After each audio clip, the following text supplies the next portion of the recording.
मैं ही हूँ और तो कोई है नहीं।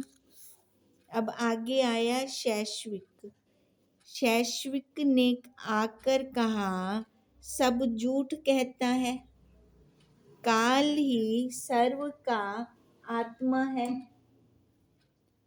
काल कर ही जगत की उत्पत्ति पालना संहार होता है। काल ही ईश्वर है, अन्य ईश्वर का प्रकाश है। अब काल क्या कह रहे हैं, शैश्विक शास्त्र क्या कहता है कि काल के कारण ही सारा कुछ चल रहा है। अब काल किसको खाता है? शरीर को, है ना। काल किसके पीछे लगता है? शरीर के पीछे लगता है। उसके पीछे काल लग सकता है? नहीं, उसके पीछे नहीं लग सकता। हे ब्रह्मा, कहो मैं सत्य कहता हूँ कि झूठ कहता हूँ?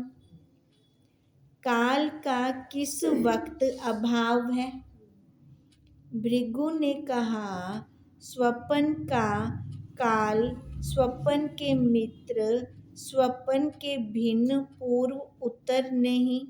स्वपन के अंतर्वर्ती होने से स्वपनवत मिथ्या है मिथ्या। कैसे? स्वप्न वाले जो जितना काल था वो तो उतना ही रहा ना, फिर जागृत में आए तो वो वाला काल कहाँ गया? वो वाले जो उसमें देश में हम उस काल, कोई काल था ना स्वप्न के अंदर, जहाँ हम गए कुछ तो देखा, वो काल कहाँ है? नहीं, खत्म हो गया, वो मिथ्या है।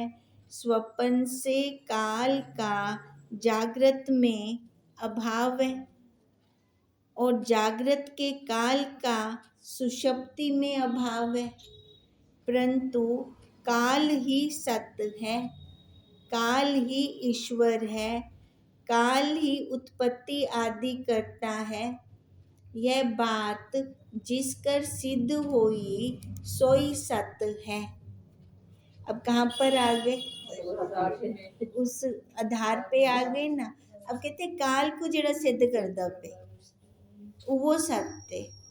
काल सत्य नहीं, उससे उसमें काल का अभाव है। साक्षी में तो कोई काल है ही नहीं। हम कौन सा टाइम पीरियड बोलें कि इस टाइम पे उस साक्षी की उत्पत्ति हुई, कह सकते हैं?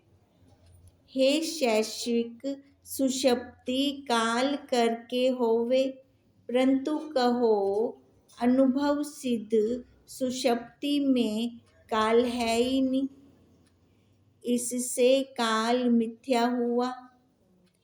क्या कह रहे हैं?